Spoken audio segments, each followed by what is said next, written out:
How It's are you? I'm awesome. It's funny because there's no icon that says, "Hey, rock stars are calling." It just pops up. How are you guys doing, man? Man, that's a great color pink. It's called. Hey, babe, what's the paint color? I think it's called blush. I like it a lot. Color. I'm in my guest bedroom, and pink's fun. My wife and I are thinking about doing a room in pink.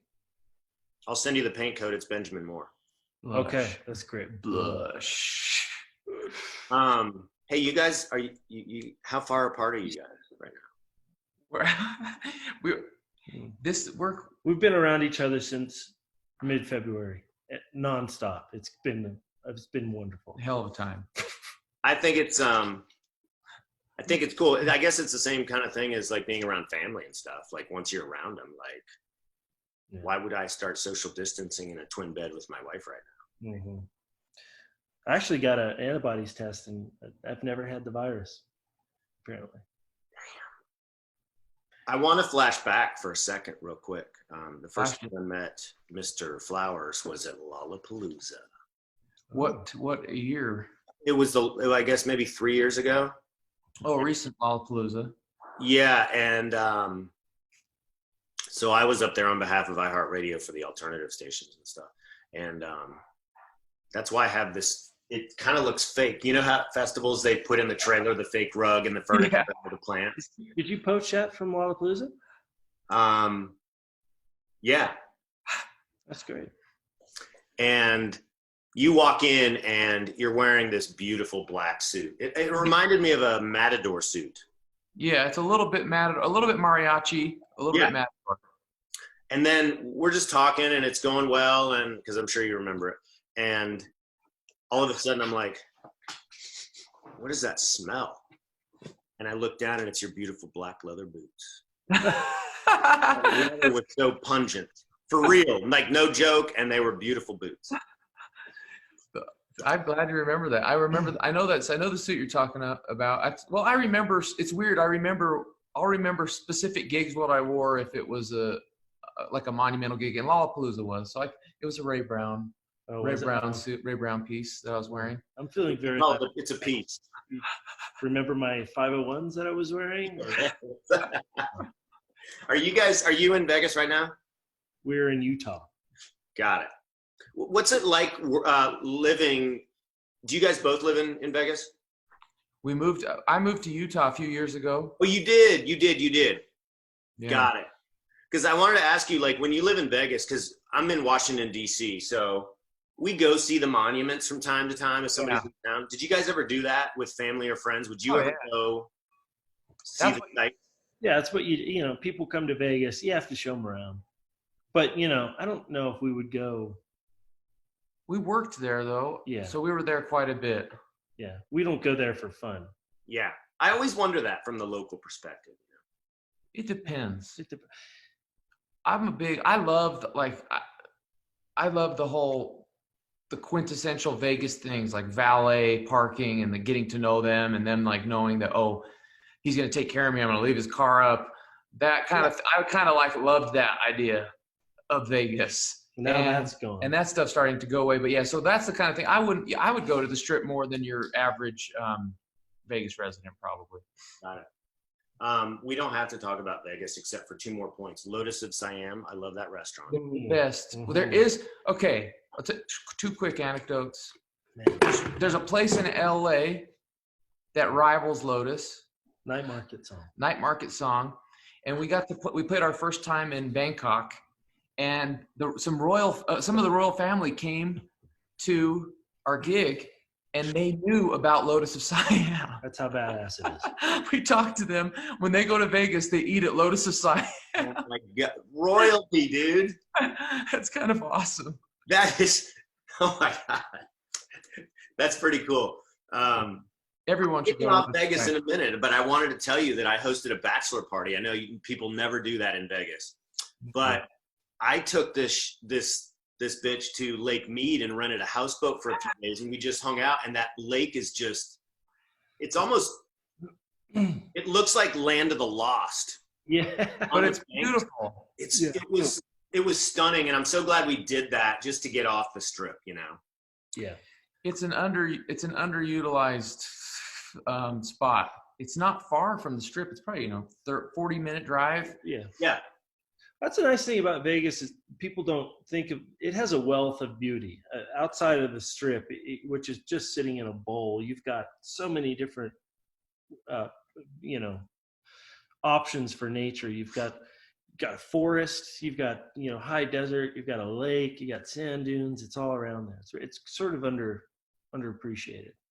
Lake Mead's beautiful. I want to talk about a song. Do you guys know? Have you ever heard of the song Caution? I like this guy. When I heard that song from your band, I guess maybe a couple of months ago, because DC 101, we're on it for sure, and I'm on some, national platform for iHeart. We're on that. I love that song, and I'm absolutely not saying it just because I'm talking to you. I have talked about that on the radio, and that it's been a minute since we've received new music, and so Thanks. When you guys dropped that song, I instantly was attracted to it. You know how some songs that you end up liking, maybe you didn't gravitate towards it the first time through? Yeah. I was like, oh my God. And I'm cheesy. I'm pretty sensitive and emotional.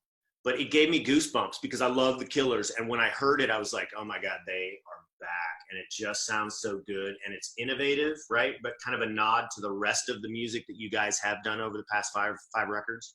Sure. And I love it. So thank you. That's very nice. It's a great introduction to what we're going to get on.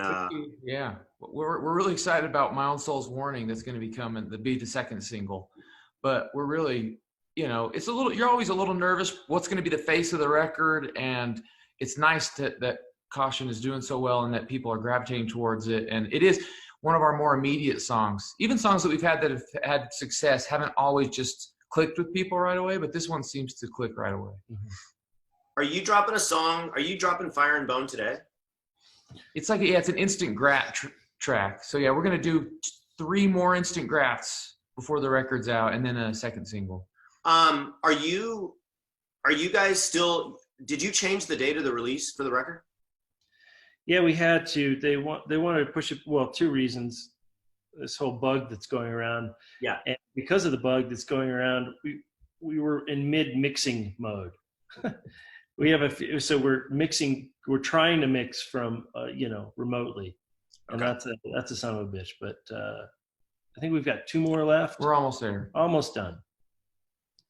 That's another thing I was going to ask you, because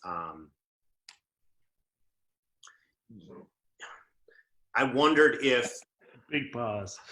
Well, no, I was just I'm such a nerd. Like, I know exactly what I'm going to ask, and sometimes it just takes a minute to come out. Like, which is weird. So I was going to ask you if this current situation with the bug was a little bit of a curveball in your release, even before it happened. If you were looking at the end of May for that release date and you were kind of locked in, when it happened, it sounds like it was more of a curveball in finishing the finalizing of the record versus, oh, should we drop it in the middle of this? You know what I mean? Everything stopped. Everything's been just on total arrest. So I mean, just down to the guy who's mixing it, his engineer, facilities, us being able to travel. It's just everything stopped. Vinyl pressing is stopping in places, and everything. All physical pressings are stopping.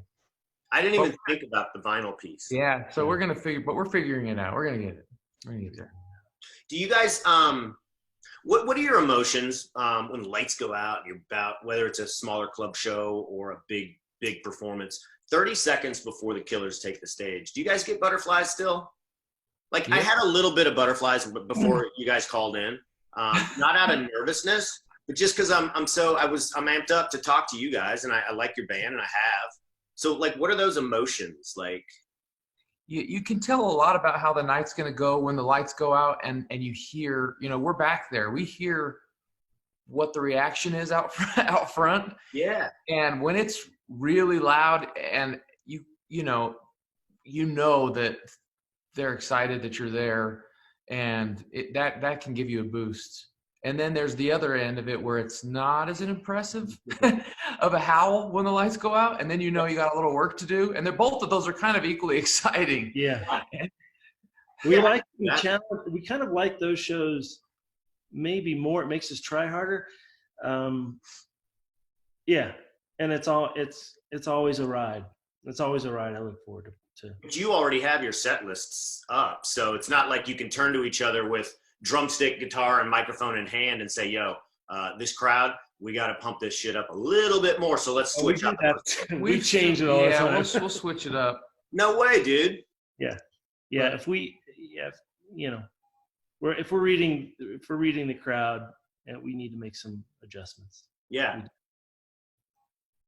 That's kind of interesting. What is the one thing or a couple of things outside of music that you both love that has nothing to do with music? Like, what are your passions or number one passion outside of a band? I think we both enjoy art, visual arts. I like photography a lot. I've been getting into taking photos more these days. The last job I had was a wedding photographer. The last sort of real job I had was a wedding photographer on the Strip in Las Vegas. Oh, no way. So it's been kind of a joy to get back into that a little bit, especially now with the downtime. You sort of, get introspective almost. I got 3 sons. Go ahead. I have 3 sons, so it's like I got. You don't have any time. There's no passion outside of my family, and there's no time for passion. I get that. That occupies a lot of your time. Yeah. Do you remember the point at which you were a happy wedding photographer, and then you made in your mind, you're like, you know what? Like, I think I can do this music thing full time. I mean, that's got to be a little nerve-wracking because you're cutting the cord on something that was probably a steady stream of income, no matter what it was. No, I was broke. I wasn't a photographer. I cut my teeth on that. Okay. I was just trying to get through school, and I didn't make very much money at all. We were just, you're in Vegas, 20 years old, trying to pay your way through college. It's, you take what you can get. Got it. There were a lot of jobs in Vegas. Yeah. Got it. Yeah. Brandon, how did you find your singing voice? Like, I know that's such a vanilla surface question, but like, how do I know that I don't have a magical voice like that? You like, might. for real. Like, if you're just talking and you never, like, how would I know? How did you know? I think about this sometimes. It's weird that people in our position or whoever it is, that we found it. And I think there's just a lot of luck, I think a lot of people have gifts and talents that may be suppressed or just under the surface that they don't realize. Because I was not brought up to think I'm going to be a singer or be creative in any way. No, like it wasn't nurtured or even, it's just tell him. It was me. I fostered this kid. He didn't see, and I said, you should sing more. I mean, I had piano lessons for a few years, and then I hadn't taken piano lessons in about 8 years when we started the band. And I don't know, you just get better as you go. And I knew I was always paid attention to singers. Some people are lyrics people, and some people are songs people, and I always gravitated towards lyrics and singers, and so I think that was already part of my, my inside my spirit. When you recorded all of these songs for the record, where was that done? 3 different places. First, it was at a house we rented in Park City, Utah, and Vegas. Our place in Vegas. We have a little recording studio in Vegas, and Vox Studios in LA. Yeah, a little bit at Sean's house, the guy who's mixing our record and producing it. When you were recording those songs, and I don't know anything about the recording process. I mean, I know a little. I dabble. I don't dabble. But you don't, and this is such a rookie question, but you know what? I ask it on behalf of those of us that don't ever get to pull the curtain back on a band making music. But is it kind of a lost art? Don't laugh at me when I ask you this. To record the song start to finish? Does anybody ever do that? People still do that. Yeah, and I do that. Is there I any- have to do that because I play drums. Yeah. But It's you hard can to go back and rework a part. Yeah, sometimes I'll do that after vocals are laid down. Yeah. We'll have like a scratch vocal, and it'll be like, I got a different idea for this, and that'll change my approach. How many drum sets do you own? Many. Like 10? 30. 30 drum sets? For real? I think I have 30. They're all over the place. So when you're making a record, how many different sets do you use? Do you use the same one so you get the same kind of sound throughout? So sometimes, not usually though. I think every song we sort of treat situationally. And it's a conversation. I think we, trying to go for a sound. Sometimes they need to be big. Sometimes they need to be smaller, tight sounding. Yeah. You just adjust for that. It's all in, surface of the song. That's so interesting. I love asking questions that, well, first of all, I love asking questions in general. I ask a lot about things that I don't know. I'm always fascinated by what other people do. And I think, we've all been to a bar where you see that bartender and somebody, and it's packed, and somebody walks in and they make eyes, and boom, they're going to get that drink order, even if there's 50 other people at the bar. And that's kind of a skill set. And so what you're talking about is just it's so interesting. And that's what I love about all of us, is that we all bring something different, I have a newfound respect for bartenders, people that make drinks well. Because I tried making some drinks for some friends last night, and I have some work to do. I always feel like, there's only 3 or 4 ingredients, but it takes a minute. Oh man. And then I see the White Claw recipe that's White Claw, vodka, ice, and fruit. And I'm like, well, I think I could do that, but yeah, it's cheating. Yeah. What are your number? Do you have an indulgence that you haven't ever told anybody about? Do you collect shoes? Do you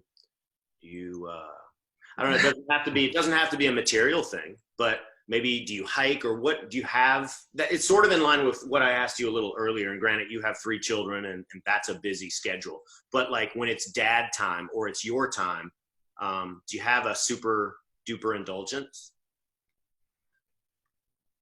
Getting into art and being a proponent of the arts, I've made friends with some artists, I've been collecting art. I suppose that's an indulgence, I guess. Yeah. It's interesting. Indulgent. Yeah. Nothing too fancy, but stuff that resonates with me, Yeah. Are you, there's such a big question mark, especially with a band like yours that is about to drop new music and you've got a tour cycle. So that's sort of been thrown into a tailspin over the past couple of weeks. Have you found new ways, because a lot of people are doing these video chats, maybe performances on your website, or your socials. Do you anticipate keeping any of this stuff when or if things go back to kind of the touring model?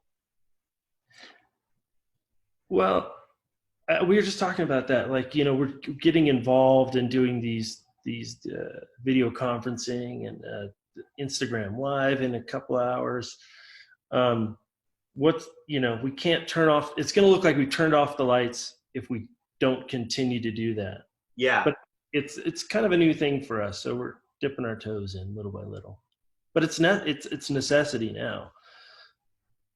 So I feel like some of the best things in life come out. Obviously, they come out of sometimes, personally, it's oh my God, a dire situation where you got to get your ass together and you do something else, and it turns out to be the best thing. And I've always wondered that, and I do hope that when this is over, that we stay as kind and generous but I don't, towards one another. I don't know if that's a reality though, because I always feel like you're eventually going to go back.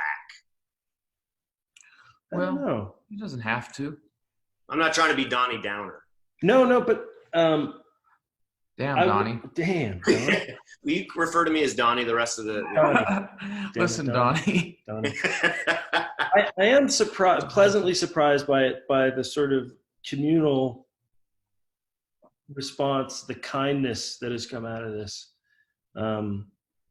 Just like certain things you wouldn't expect, like even big things like the government giving people, writing people checks and all these sort of that kind of stuff. It's just I know we live in America, and I know that's something we should expect, but I just don't expect it because I guess I'm hardened and cold. Yeah. But I am pleasantly surprised by the solidarity that comes with this. Or solidarity. There we go. I slurred my words. Could you put them together and say indulgent solidarity? Indulgent solidarity. Or would you say, yo, Donnie, pump the brakes on this gimmick? Like, ease up. Imploding the Mirage. When you think about the record, nobody else has heard these songs with the exception of the people in your circle. Yeah. How do you guys feel about that? Are you a little, upon release, and I can't wait to buy this damn record. Upon the release, are you like, you know what?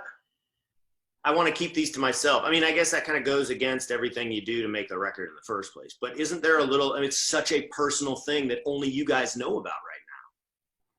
So how does that feel upon just as we're about to hear that? We're at a point now that it's beautiful when you get to release it and let go of it and let people, take it home and take it into their lives. And music was so instrumental and influential in our lives, just as fans. And so we know what it can mean and what it can do. And so it's very, it's an exciting time. Of course, we feel a little naked when you let it out, but there are a couple of these songs that we are so excited for people to hear. So I can't wait to hear that record. It's even more itchy now because of our situation. Things have been delayed. We can't tour. So there's this impatience that we have. We can't tour, Donnie. Can you say that again, please? Can't tour, Donnie. Blush. All I can say is blush. It's a great color. Benjamin Moore, blush.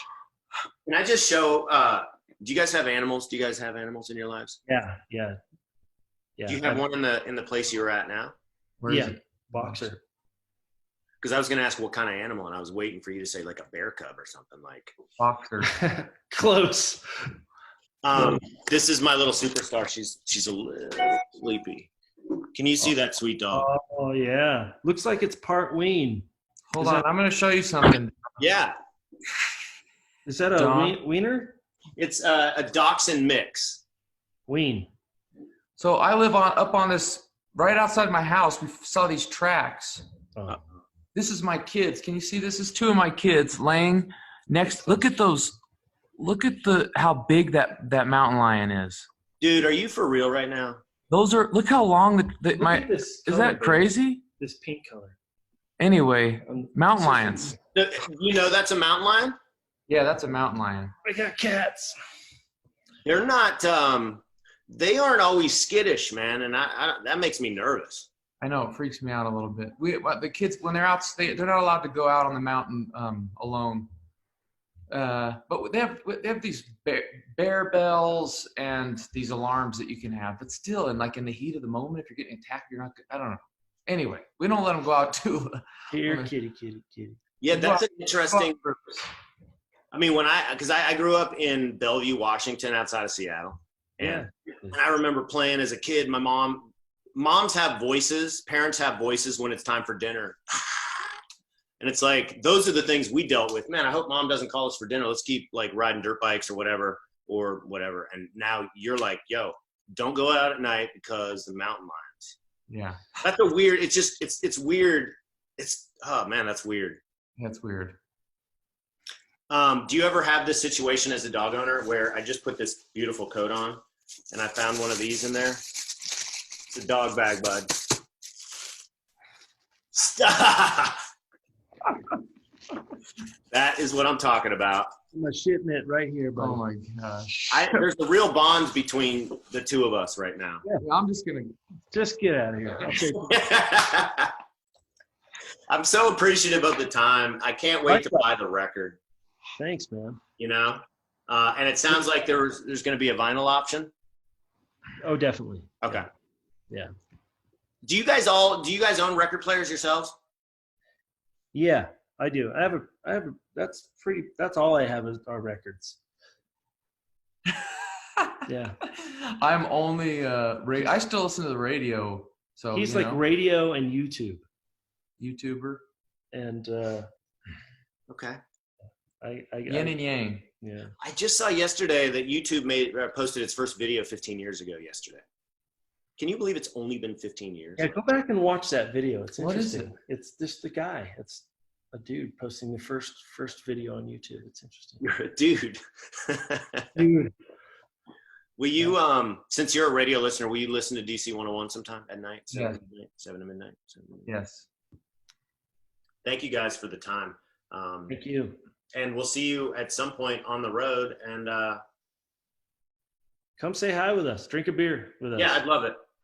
Whether it's here in DC or anywhere else around I was going to say around the country, but around the globe, man, because European concerts have got to be a very cool vibe, and not downplaying here in the States. It's all good. It's all good. If the energy is there, it's always good. Well, do your work, man. Don't let the coronavirus get you down, and finish this mix, and let's do this. All right. Gentlemen, thanks for the time. Bye. Thanks, man. Peace. Bye-bye.